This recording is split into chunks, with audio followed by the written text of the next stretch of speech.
오늘 설교 말씀의 제목은 너를 일컬어 무너진 데를 보수하는 자라, 이 말씀을 가지고 우리 헌당 감사 예배에 하나님 주신 말씀을 듣도록 하겠습니다. 예수님께서 이 땅에 오셨을 때 한 가지 이런 말씀을 하셨습니다.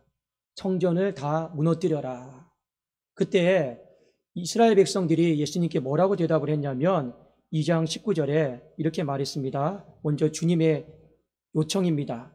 예수께서 대답하여 이르시되 너희가 이 성전을 헐라 내가 사흘 동안에 일으킬 것이다. 주님, 어떻게 그런 말씀을 하십니까? 이 전을 짓느라 46년의 시간이 흘렀습니다. 46년 동안 겨우 지을까 말까 했는데 이것을 헐어버리고 3일 만에 다시 세우겠다라뇨. 예수님은 성전된 자기 육체를 향해서 그 말씀을 하셨습니다. 영적인 의미죠. 그러나 우리가 여기서 한 가지 같이 기억해야 될 것이 있습니다. 예수님은 항상 영적인 문제를 다루시기 위해서 눈에 보이는 육적인 문제점을 들추어내시고 거기에 또 영적인 문제를 적용을 하셨습니다. 그러니까 우리는 예수님이 성전을 헐라 내가 다시 세우겠다 하였을 때는 예수님의 십자가 사역이 앞으로 이루어질 것이다라고 하는 영적인 의미도 있고, 동시에 이 땅을 바라보면서 이 교회가 너무나도 많이 황폐해져 있고 무너져 있는 이 상황들을 보시면서 가슴 아파하는 예수님의 탄식도 우리가 함께 볼 수 있어야 되는 것입니다. 자, 왜 예수님께서 이 성전을 헐라 하셨을까요? 그냥 이 성전이 껍데기만 남아서 그래요. 껍데기만 남았습니다. 실제로 예수님께서 그 당시에 바라봤던 예루살렘 성전은 정말로 기도의 능력도 다 떠나가 버렸고 예배의 능력도 다, 기쁨도 다 떠나가 버렸고 무엇만 남았느냐? 물질과 탐심만 남았어요. 그것이 그 시대에 예수님이 바라봤던 성전의 모습이었습니다. 여러분, 교회의 목적은 예배 드리는 것이고 교회의 목적은 기도하는 것입니다. 이거 외에 교회가 다른 어떤 목적과 목표를 가질 하등의 이유가 없는 것이에요. 그러나 이 예배와 기도를 잃어버리면 반드시 그 자리에 바벨탑이 들어옵니다. 그 바벨탑은 다른 것이 아니에요. 교회에 물질이 들어오고 교회에 탐심이 들어와요. 그 물질과 탐심이 교회를 삼켜버리면 결국에 교회는 껍데기만 남게 되는 것이죠. 여러분, 오늘날도 마찬가지입니다. 불편하게 듣지는 마세요. 많은 한국 교회가 예배와 기도가 주 목적이 되지 않고 이 예배와 기도를 가장한 돈벌이 수단이 되어버린 교회도 상당히 많이 있습니다. 그러나 예나 지금이나 하나님 보시기에 껍데기만 남아버린 이 부분들이 상당히 많은 것이 오늘날 조국교회의 현실이다라고 하는 것도 우리가 다시 한번 생각을 해봐야 될 것입니다. 점점 육의 것으로 교회가 잠식당하고 있고 육의 것으로 파괴되어져 가고 있는 것이 한국교회의 모습인 것이죠. 그 결과 어떤 일이 벌어지느냐? 하나님이 성전을 버리셨어요. 성전을 버리셨습니다. 여러분, 우리가 인생 가운데 생각하셔야 될 것이 있습니다. 교회도 마찬가지고 우리 믿음의 삶도 마찬가지입니다. 하나님께도 붙들어주고 계시면 우리는 살아요. 그러나 하나님이 붙으시지 않으면 그 어떤 인생도 살아남을 인생은 아무도 없습니다. 하나님이 버리셨어요. 하나님이 놓아버렸어요. 이제 그 자리에 뭐가 들어오겠습니까? 마귀가 이때다라고 생각을 하고 엄청나게 쓰나미처럼 공격을 해오니 교회가 살아남겠습니까? 못 살아남는 거예요. 결국에 BC 586년에 교회가 바벨론 포로 생활을 시작이 되었고 저 멀리 바벨론 땅에 가서 70년 동안 고생하게 된 것입니다. 왜요? 하나님이 놓아버렸거든요. 하나님이 버리셨거든요. 이스라엘 백성들이 그 전까지는 몰랐습니다. 우리는 성전을 갖고 있기 때문에, 예배당을 갖고 있기 때문에 설마 문 닫을 일이 있겠느냐? 우리가 공격받을 일이 있겠느냐? 하나님이 계시는데 아닙니다. 여러분, 건물되는 이유는, 건물이 성전이라고 부르잖아요. 건물이 성전되는 이유는 딱 한 가지입니다. 하나님이 내가 거해야겠다. 하나님이 작정하셨기 때문에 그 건물이 성전이 되는 거지 우리가 의로워서 탁월해서 아닙니다.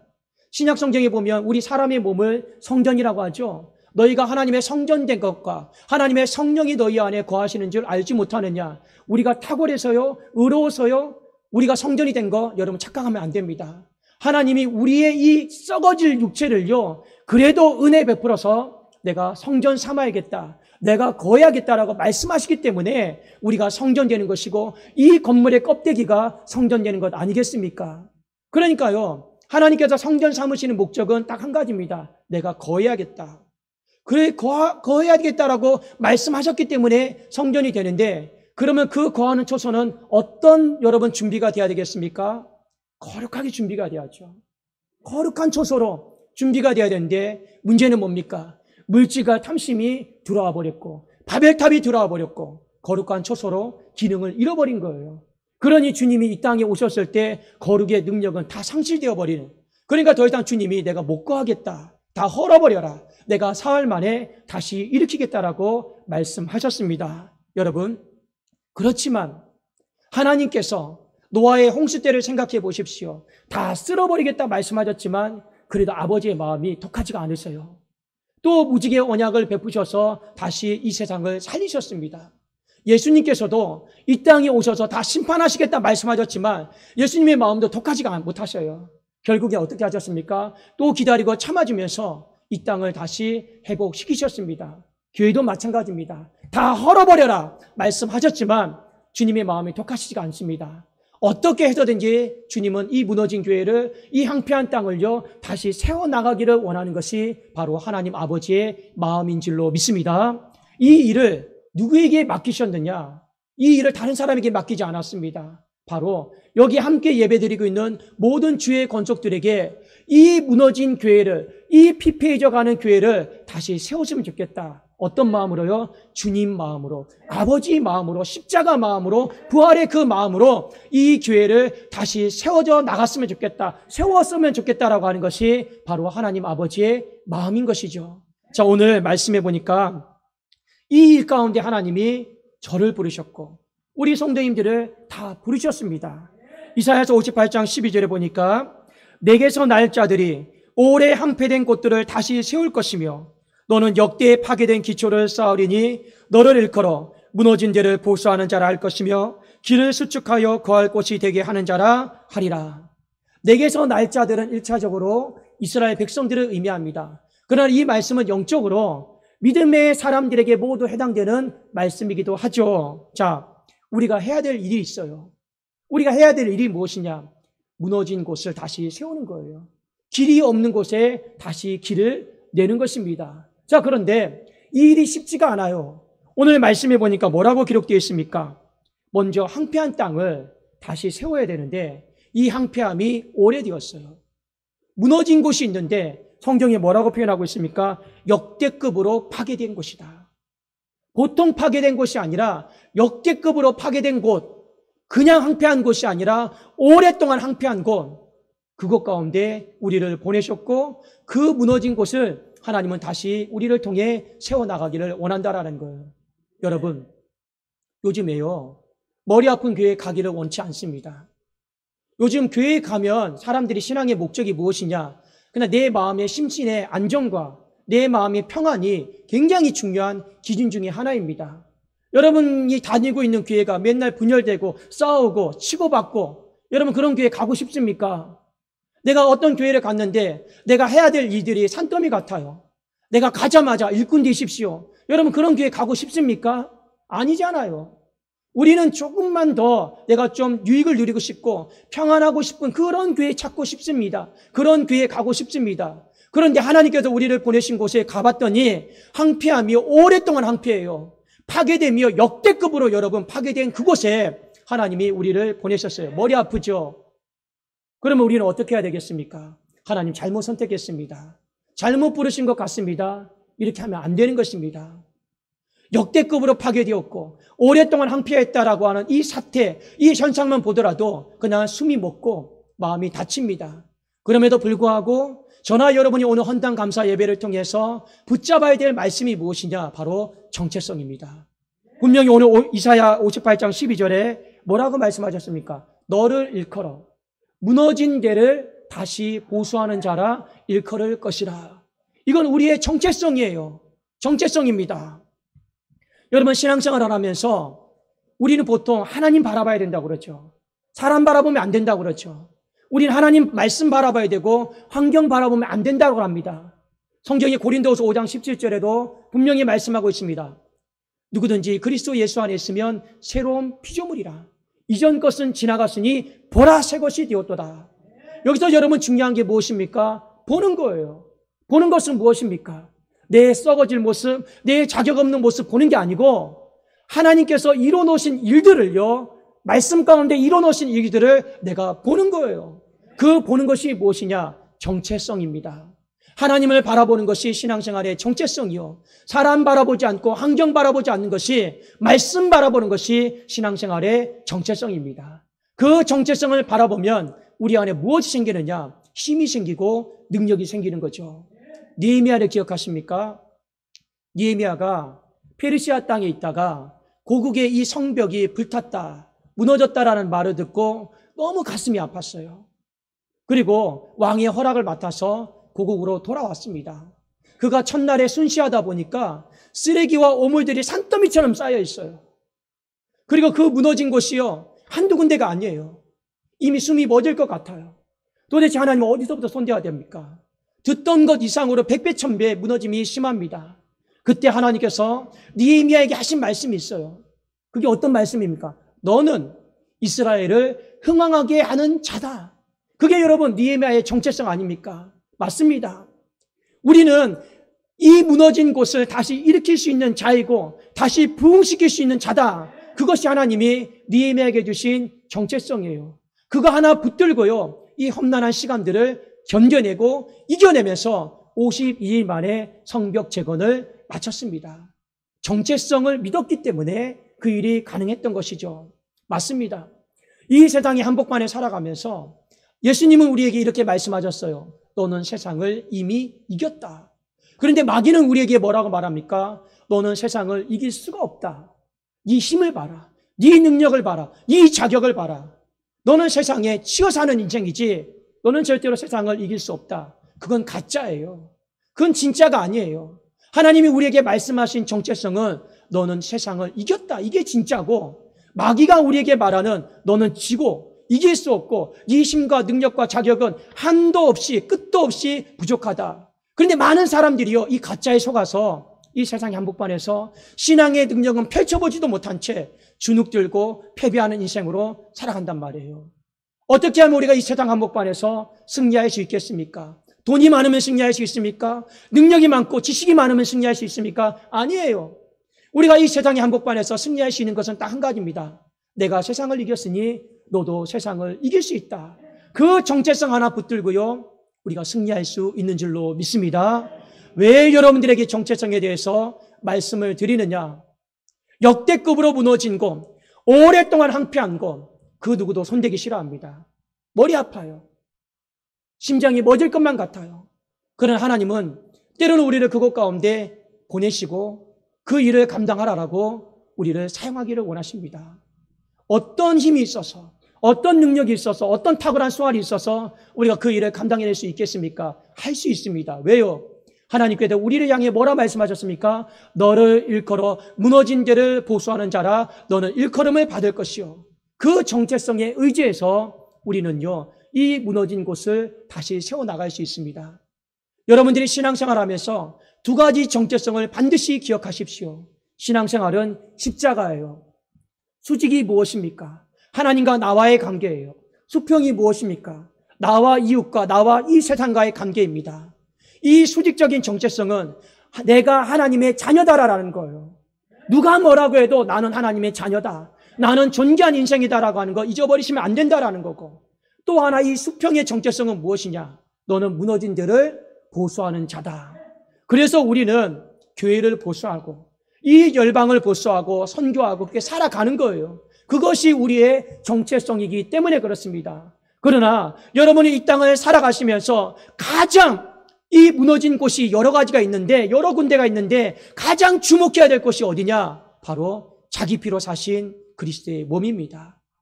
교회를 향해서 정말 이 무너짐을 바라보면서 가슴 아파하고 괴로워하면서 내가 이 무너진 곳 세워나감에 있어서 하나님이 이 무너진 데를 보수하는 자로 나를 보내셨다라고 하는 이 교회의 무너짐 앞에서는요, 눈 돌리지 마시고 외면하지 마시고 그 일 가운데 내 삶을 들이시고 내 생명을 들일 수 있기를 주님의 이름으로 축원합니다. 우리가 오늘 헌당 감사 예배로 하나님 앞에 올려집니다. 보통은 헌당 감사 예배가 건물 다 짓고 보통은 여러분 어떻게 합니까? 빚정리 다 하고 우리가 하나님 앞에 드리죠. 그것이 바로 헌당 감사 예배입니다. 물론 우리가 교회 연역상에 1986년 12월 12일 날 헌당 예배를 드렸습니다. 교회 연역에도 보면 분명히 명시가 되어 있죠. 모든 부채를 다 정리하고 하나님 앞에 헌당 예배를 드리다. 그런데 빚 정리가 안 된 곳이 한 군데가 있습니다. 사람과 사람 사이에 빚 정리는 다 됐어요. 사람과 사람 사이에는 갚을 거 다 갚았고 정리할 거 다 정리하고 채무관계 다 끝났습니다. 그런데 46년 동안 한 가지 빚 정리가 안 된 곳이 있습니다. 어딘지 아십니까? 가슴 아픈 이야기지만 하나님과의 빚 정리가 안 됐어요. 사람과의 빚 정리 채무는 다 줄 거 주고 받을 거 받고 다 정리는 됐는데 하나님과의 빚 정리가 안 됐어요. 여전히 하나님은 기다리고 계신 거예요. 우리가 이 헌당 예배는 그런 의미입니다. 어떤 의미냐?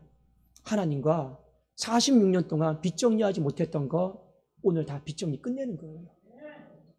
우리가 하나님 앞에 빚이 있는데 무슨 은혜를 베풀어 달라고 하고 우리가 하나님 앞에 이미 빚이 진 게 너무나도 많은데 무슨 복을 내려달라고 하고 그게 여러분 가식이고 이선인 것이죠. 여러분 사람과의 관계 속에서도 저 사람이 나에게 빚이 있는데 자꾸 뭘 달라고 그래요. 그러면 여러분 그 사람에게 무엇을 줄 수 있습니까? 못 줘요. 하나님과 우리 관계가 46년 동안 빚 정리가 안 된 것이 아픔입니다. 그런데 우리가 예배당에 나와서 주여 복을 주십시오. 은혜를 베풀어 주십시오. 자녀를 번성케 하십시오. 우리는 얼마나 많은 기도를 했습니까? 물론 하나님의 은혜 가운데 하나님께도 베풀어 주신 은혜는 큰 것은 알고는 있습니다. 그러나 진정한 빚 정리가 되지 않았기 때문에 오늘 이 시기를 통해서 다시 하나님 앞에 빚 정리를 하고자 하는 거예요. 1976년 12월 12일 날 우리가 지하 1층에서 지상 1층 가운데 이 땅 예배를 드렸습니다. 그리고 2021년 12월 12일 날 46년의 시간이 흘러서 우리가 하나님 앞에 헌당 예배를 드리고 있습니다. 우리 오늘 하나님 앞에 빚 정리하는 거예요. 어떤 빚을 정리하는 겁니까? 바로 이 명의를 사람의 명의에서 이제는 하나님의 명의로 자기 피로 사신 교회의 명의로 하나님 앞에 돌려드리는 것이 빚 정리의 가장 첫 번째고 그 무너진 곳을 가장 세워나가는 첫 번째 단추 아니겠습니까? 왜 여러분 명의를 돌려드리는 것이 명의를 하나님 앞에 다시 돌려드리는 것이 첫 단추인지 아십니까? 여러분이 자녀를 낳았어요. 그러면 제일 먼저 하는 일이 무엇입니까? 이름 지어주잖아요. 아무개 이름 지어주잖아요. 그 이름이 불려지면서 그 아이의 인생이 첫걸음을 내딛고 살아가는 것 아니겠습니까? 여러분 100일이 있고 돌이 있어요. 부모가 그 태어난 아이를 보고 제일 먼저 하는 일이 무엇입니까? 이름 불러주는 거잖아요. 그 아이에 걸맞는 이름 불러주면서 부모는 소망하고 있잖아요. 그 이름대로 되어지기를 원하고 축복하고 있잖아요. 맞습니다. 한 사람의 인생의 출발점이 무엇이냐? 그 사람의 인생에 걸맞는 이름이 부여되는 거예요. 그리고 그 이름을 불려주는 거예요. 교회도 마찬가지입니다. 교회가 정말로 새롭게 도약하고 시작할 수 있는 출발점이 무엇이냐? 바로 하나님의 이름을 다시 되찾아 드리는 겁니다. 그것이요, 교회가 다시 성장하고 도약할 수 있는 첫 시작점이요, 출발점 아니겠습니까? 그러나 우리가 이 빚 정리가 안 되다 보니 하나님의 이름을 못 불러드렸습니다. 우리가 아까 찬양대가 찬양을 했죠. 주님께서 세우신 교회, 주님께서 세우신 교회. 우리가 솔직히 말씀드려서 이 찬양을 부를 때는 당연히 우리의 머릿속에는 교회는 하나님의 것이다라고 하는 것 있습니까? 없습니까? 있지 않아요. 세상 사람들도 다 알아요. 교회는 하나님의 것이에요. 그래서 세상 사람들이 교회에는 유일하게 세금을 부여하지 않아요. 사람의 것이다라고 하면 당연히 세금을 내리겠죠. 그러나 우리 교회는 46년 동안 세금을 내지 않았습니다. 왜요? 세상 사람들도 하나님의 것이다라고 하는 것을 알고 있기 때문에 그런 것이죠. 그런데 정작 이곳에서 함께 예배드리는 심령들 안에는 이 관계가 정리가 안 돼서 46년의 시간이 흘러왔단 말이에요. 하나님이 기다리고 계신 겁니다. 기다리고 계셨던 거예요. 여러분, 다시 한번 하나님의 명의로 돌려드린다라고 하는 건 다른 의미가 아닙니다. 제자리 찾은 거예요. 주님이 그 이름 찾으신 거예요. 그러면 주님이 이곳 가운데 다시 성전으로 이 거룩한 처소 삼지 않겠습니까? 그러면 이후에 어떤 일들이 벌어질까요? 주님이 다스리시고 주님이 통치하시니 하나님의 위로가 반드시 이 전 가운데 있게 될 줄로 믿습니다. 여러분, 요한계시록에 보면 이런 구절이 나와요. 그때에는 아픈 것도 없고 눈물도 없고 다시 곡하는 소리도 없을 것이다. 왜요? 주님이 그들과 함께 계시기 때문에. 맞습니다. 하나님이 함께 계시잖아요. 하나님의 위로가요, 끝이 없어요. 한량이 없어요. 그동안 우리 얼마나 가슴 아프고 교회가 한번 분열되고 찢어지고 눈물 나고 괴로운 일들이 얼마나 많이 있었습니까? 왜 그런 괴로운 일이 있었을까요? 주님이 함께 하지 않기 때문에 그래요. 그러나 이제는 다시 하나님의 이름에 걸맞는 그 명예를 다시 주님 앞에 돌려드렸으니 이제는 우리 말씀 따라 믿음 따라서 하나님께서 이전 가운데 거하시고 하나님의 백성들에게 한량없는 위로를 베풀어 주실 것을 우리는 믿습니다. 오늘 우리가 읽었던 성경 구절 중에서 이사야 58장 11절에 보십시오. 바벨론 포로 땅에서 70년 동안 포로 생활을 하고 돌아왔던 이스라엘 백성들에게 하나님이 이루하신 말씀입니다. 여호와가 너를 항상 인도하여 메마른 곳에서도 내 영혼을 만족하게 하며 내 뼈를 견고하게 하리니 너는 물된 동산 같겠고 물이 끊어지지 아니하는 샘 같을 것이라. 다시 성전으로 돌아왔던 이스라엘 백성들에게 하나님이 하신 말씀이었습니다. 이스라엘 백성들만 돌아온 게 아니에요. 그들이 회개하고 하나님과 마음 정리 다 끝내고 이 성전은 하나님의 것입니다. 하나님의 처소고 우리는 그 처소에 걸맞는 거룩한 삶을 살겠습니다라고 믿음으로 고백했을 때 하나님께서 축복하신 말씀입니다. 그 축복의 말씀 위로가 오늘 헌당 감사 예배를 드리는 이 전에도 충만하게 부어지기를 예수님의 이름으로 축원합니다. 그 축복이 무엇이냐? 여호와가 너를 항상 인도하실 거라는 것. 하나님이 이제는 다시는 너의 삶을 놓아버리는 일이 없을 거라는 거예요. 인생의 갈 길을 몰라서 방황하는 일은 없을 거라는 거예요. 우리가 하루를 지나고 내일이 되었는데 내 인생의 길이 있을까? 소망은 있을까? 이런 걱정하지 않아도 된다. 왜요? 하나님이 항상 너희의 삶을 인도하실 것이기 때문에. 또 여러분, 메마른 곳에서도 내 영혼을 만족하게 하며 이게 얼마나 놀라운 위로고 축복인지 모릅니다. 황폐한 땅 한복판에서도 너희만큼은 내가 품고 있는 너희만큼은 갈증나는 일이 없을 것이다. 그 속에서 물이 터져 나오고 샘을 얻을 것이다 라고 하는 하나님의 약속입니다. 내 뼈를 견고하게 하리니 육신의 건강에 대한 축복이죠. 사람이 육신의 건강이 약해지면 뼈가 여러분 쇠해집니다. 그러나 여러분 모세를 보십시오. 120세가 될 동안 그의 몸에 기력이 쇠하지 않았던 것처럼 하나님의 주권과 통치와 다스림이 회복되어지는 이곳에서 예배를 드리는 심령 가운데 하나님께서 새 힘을 부어줘서 그 뼈가 약해지지 않고 다시 한번 견고해지는 그 은혜가 있기를 주님의 이름으로 축원합니다. 마지막으로 하나님께서 주신 축복이 무엇이냐? 그 하나님의 은혜가 물된 동산처럼 끊어지지 않고 계속적으로 흐르게 될 것이다라고 하는 것이 하나님의 약속이었습니다. 맞습니다. 우리는 은혜로 살아가야 돼요. 그 은혜로 살아가는 인생이 맞습니다. 우리는 앞으로 몇 년, 몇십 년, 몇백 년 더 살지는 모르겠지만 이 헌당 예배를 통해서 여러분의 마음 가운데 우리뿐만 아니라 우리 자자손손 후대가 하나님 물된 동산처럼 그 하나님의 은혜가 끊이지 않는 이곳에서 신앙생활 잘하고 믿음 성장을 잘해서 하나님의 나라 세우는 일꾼 삼아 주십시오. 여러분 그 소망의 마음을요 이 헌당 예배 가운데 잘 심어놓고 갈 수 있기를 원합니다. 마지막으로 우리 성도님들에게 한 가지 비전과 꿈을 말씀을 드리고 싶어요. 그것은 무엇이냐? 이 무너짐을 경험했잖아요. 그러나 우리는 무너짐만 경험한 것이 아닙니다. 무너진 곳을 우리는 다시 보수하는, 우리는 이렇게 세우는 것도 하나님이 경험하게 하셨습니다. 얼마나 여러분 축복입니까? 이 경험을 잘 발판 삼아서 여러분 이 세상에 무너진 것을 꼭 보수하는 자들이 되시고, 이 오대양 육대주 가운데 무너진 땅들이 얼마나 많이 있습니까? 그 무너진 땅들을, 이 오대양 육대주를 우리 교회를 통해서 다시 한번 하나님께서 무너진 데를 보수하게 하시고 길을 내는, 하나님께 이르는 길을 내는 그런 축복된 교회로 우리를 사용하여 주시기를 소망하는 마음으로 이 헌당 감사 예배를 하나님 앞에 온전히 올려드릴 수 있기를 주님의 이름으로 축원합니다. 우리 기도하겠습니다. 살아계신 하나님 아버지여, 감사합니다. 하나님, 우리의 정체성을 잃어버리지 않게 하시고 잊지 않게 하시며 너를 일컬어 무너진 데를 보수하는 자라 말씀해 주신 그 말씀 기억하면서 하나님, 교회를 다시 한번 보수하고 이 무너진 땅들을 다시 한번 보수하고 이 오대양 육대주 황폐한 땅들을 다시 한번 보수하는 귀한 주의 건속들로 교회로 하나님 사용되어지게 하여 주시옵소서. 예수 그리스도의 이름으로 기도드리옵나이다. 아멘. 우리 찬송가 208장입니다.